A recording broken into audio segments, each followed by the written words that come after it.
Well, welcome back to Two Pastors and a Mic. My name is Shannick. And I'm Corey. And we're so thankful for you, our listeners, wherever you're listening from. We appreciate you. Also, if you haven't done so already, would you please like us, rate us, subscribe. If you're on YouTube, thank you for watching on YouTube, all of our watchers that are with us today.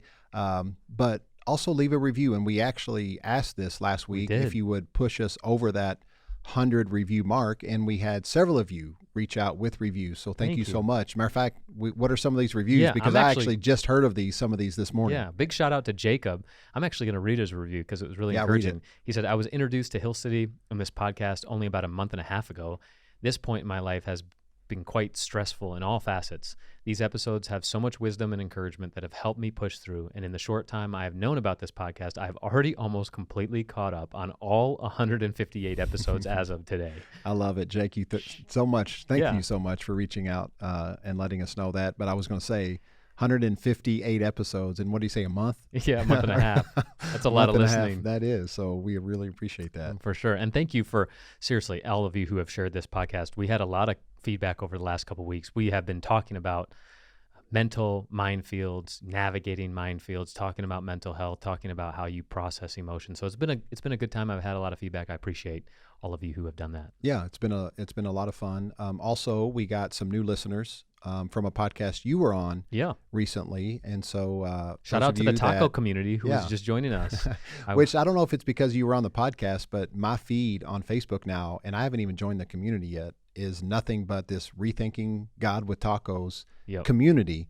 And so if you're listening from that, we appreciate you being here as well. It's big shout out to them. If you are a podcast junkie, I would encourage you to go listen to them. It's called Rethinking God with Tacos. Jason and Derek, they do an incredible job. They have interviews with so many people who will challenge your thought process around spirituality. And I had the honor of being on their podcast last week, so it was a lot of fun. Yeah, so I want to get to our question of the week. And this is especially important for you to hear this if you're listening, not watching, because if you're watching, you can see what I'm getting ready to ask. But right now, Corey is in all black. All black. Blacked out.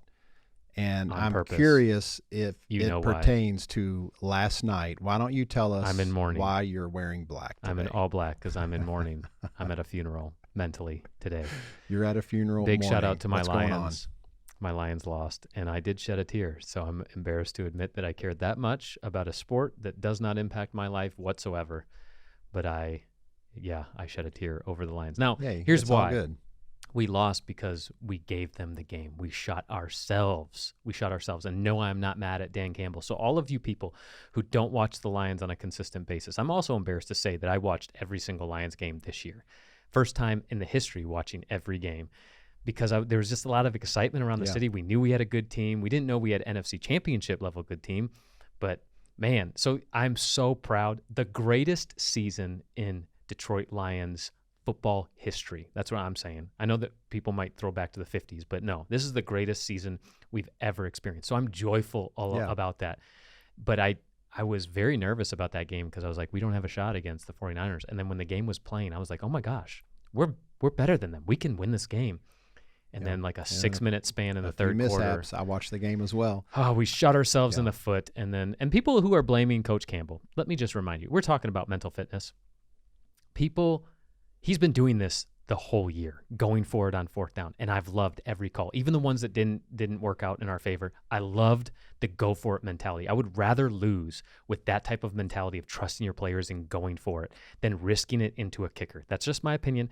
But let's not forget, for all of you non-football fans and non-Lions fans, I actually wrote down some printed headlines before the season, actually printed headlines that I found from 3 years ago when we hired Dan Campbell and he came out and said he was going to bite people's kneecaps off. That's the culture he was going to create, which I love, by the way. These were the printed newspaper headlines. I did not know that this was happening. Prepared. I know. This is a hire I cannot get behind.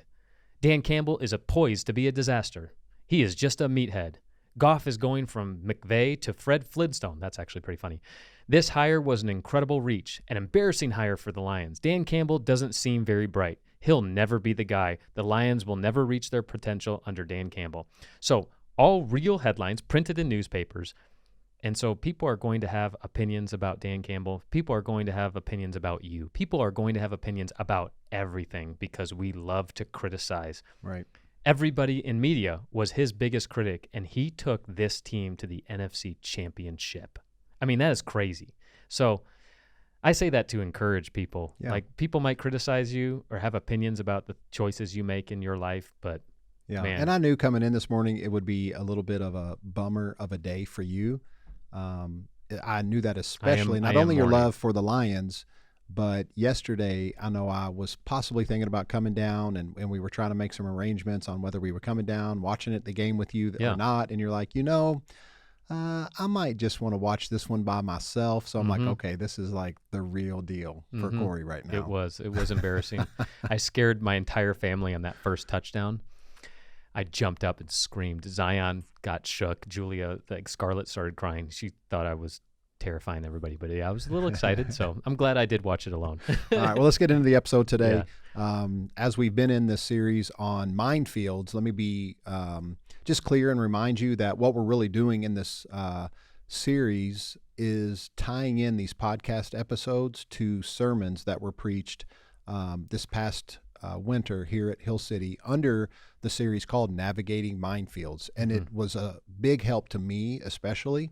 Some of these not episodes, but some of these sermons really even taught me something and encouraged me. And I grew in my mental fitness. So I'm like, Corey, we have to kind of tie this in to podcast episodes. And today what we're doing is kind of recapping a little bit of the message that Bishop Jamie Englehart brought to Hill City when he preached in this series. Now, we're only going to highlight a couple things he said, but we're mostly going to be focusing on just taking elements from the story of Zacchaeus. And what we're going to really do is see just some hindrances that he had to really connecting with people, connecting with himself, connecting with Jesus. So let's kind of see what we're going to learn from Zacchaeus. Yep. And just in the church world, this is a sometimes fun story to preach through. There's a lot of truths. So much. There's like so many different angles and ways you can navigate this. So it's one of those really fun sermons. Matter of fact, this might be a potential for a Run It Back I was thinking the same series here at our church, where we take one passage of scripture,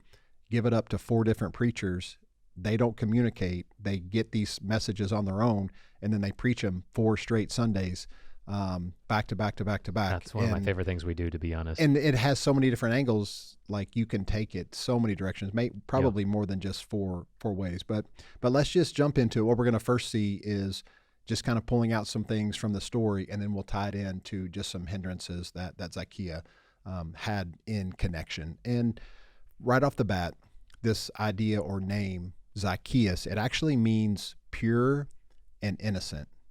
Is it the Greek meaning or the Hebrew meaning? I'm guessing Arabic since he was a Jew, I'm guessing it was a Hebrew name, and a Hebrew meaning would be pure and innocent.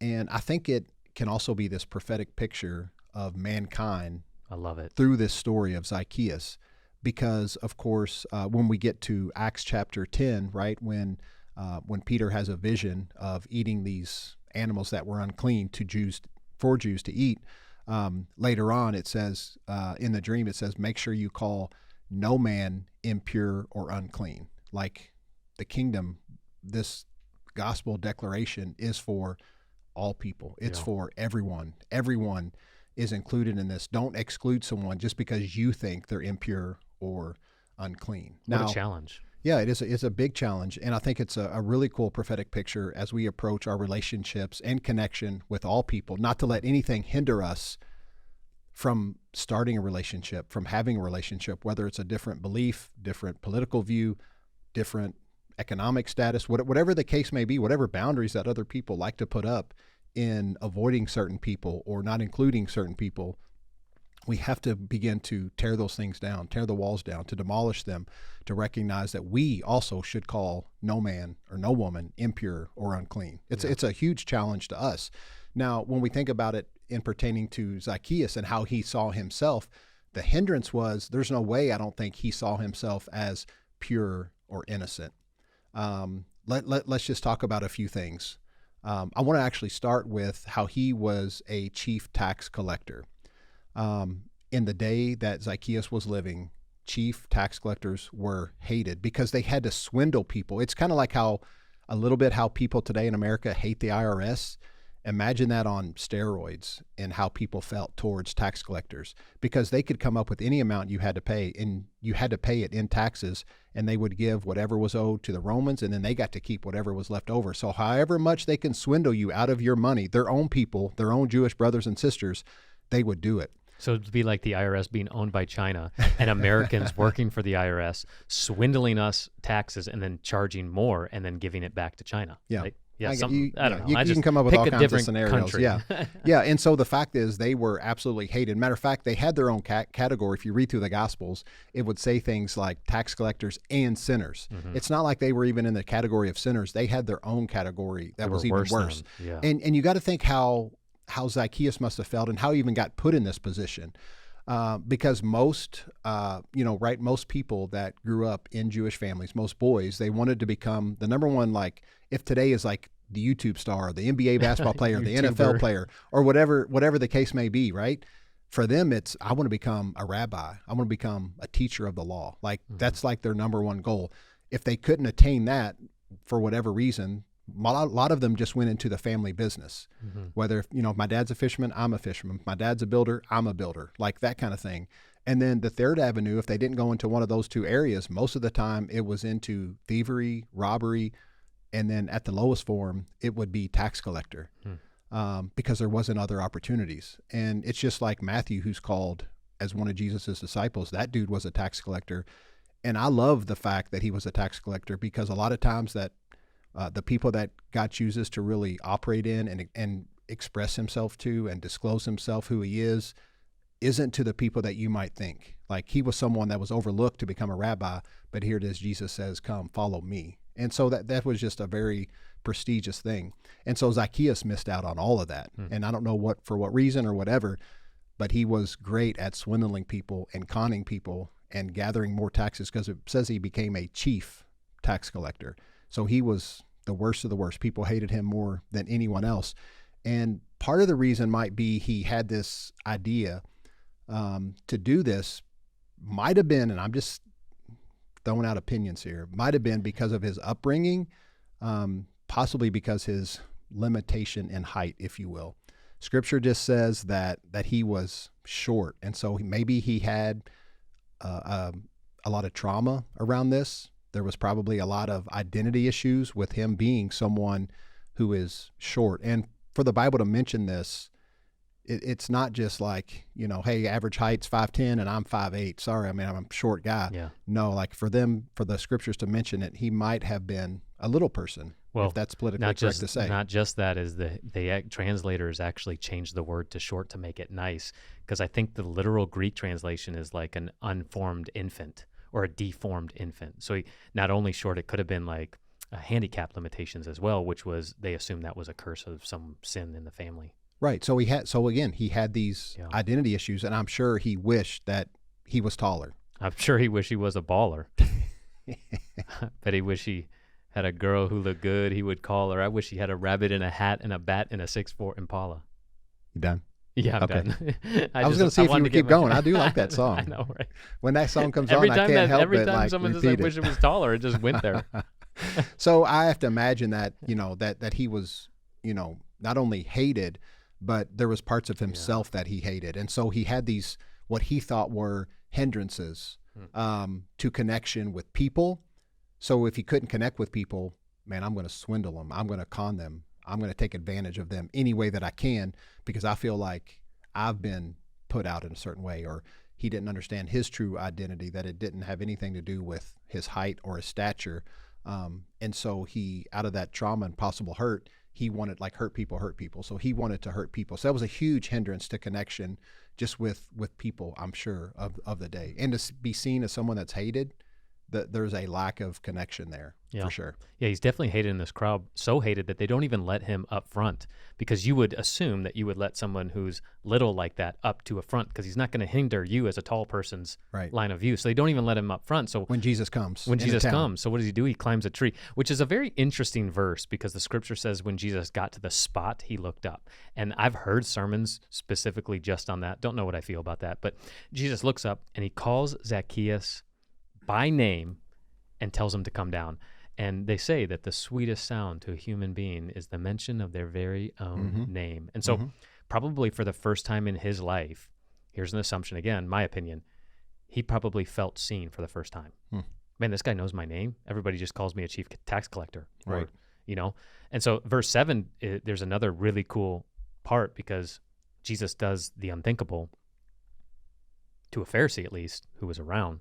He goes to Zacchaeus' house. He actually tells Zacchaeus, hey, I'm going to come to your house, which in that culture, you have to understand cultural things. Like that might not be a big deal to us today in the 21st century, but to go to someone's house for a meal means that you accept them, all of them.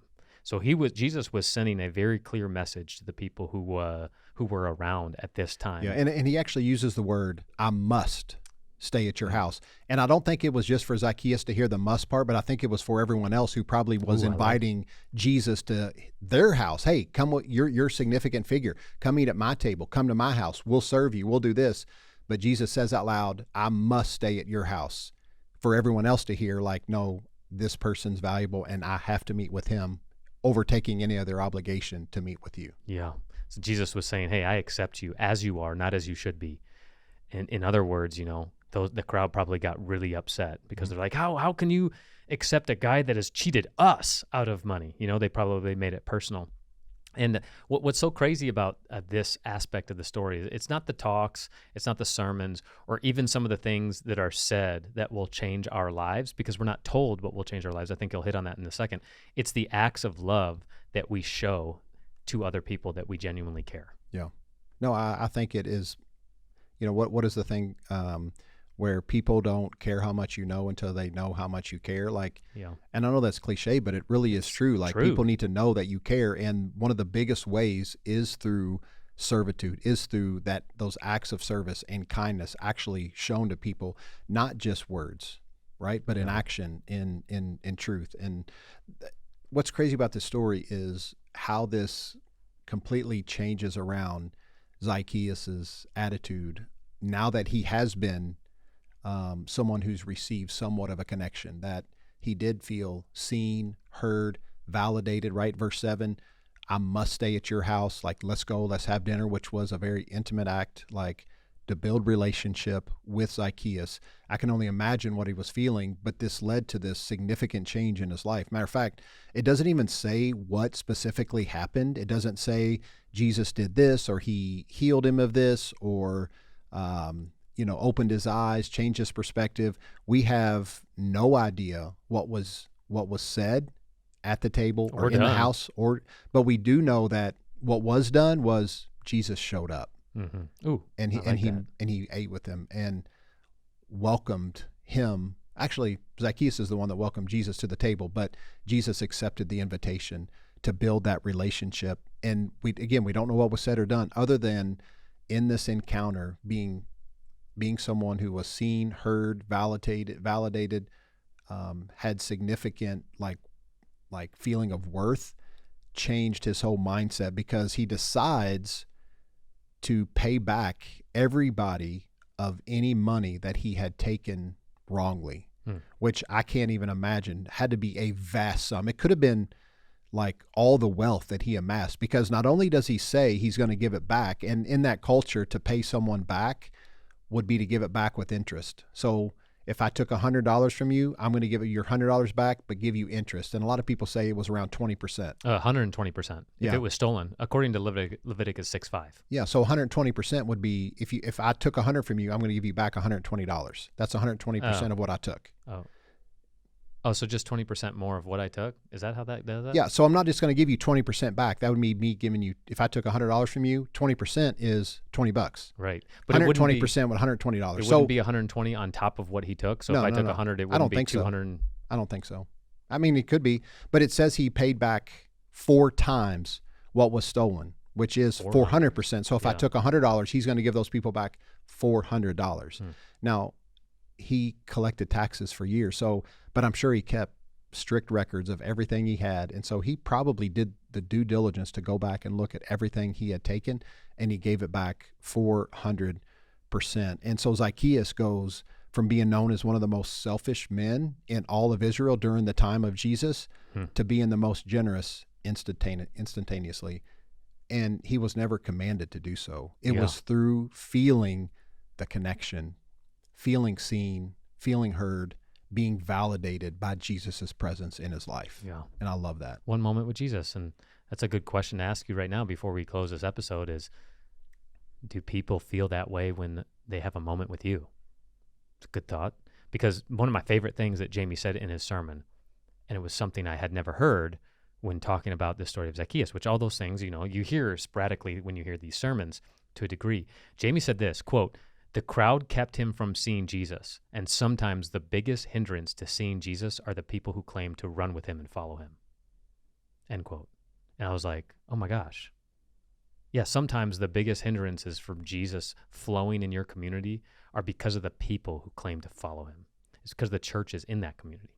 Yep. It was crazy to think about. Yep. It's a very dagger to be like, okay, am I living in mixture or am I living in grace? Yeah, and I think he kind of used this, and I love it because are we hindering people from connecting with life, connecting with Jesus?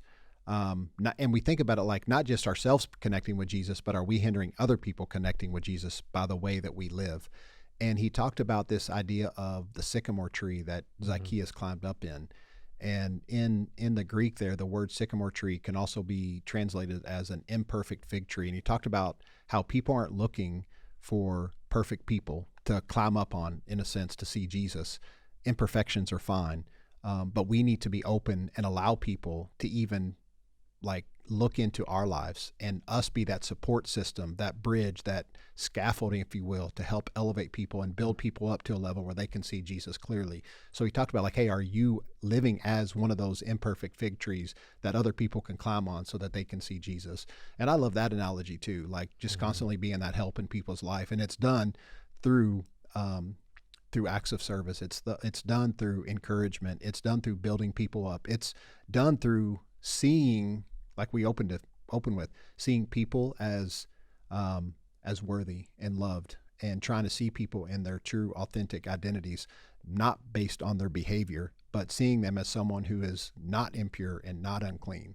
To not call any person that, but to see them as someone is worthy of love and acceptance and being seen, heard, and validated. Yeah.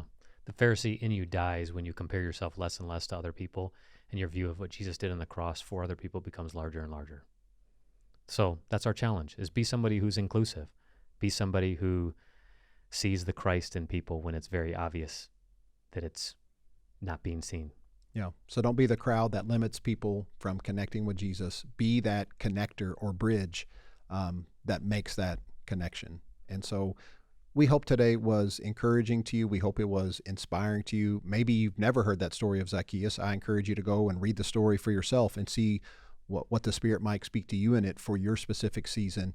But above all, we don't want you to be hindered from connection, whether it's how you view yourself, how you see other people, how other people have ultimately maybe have viewed you in a certain way.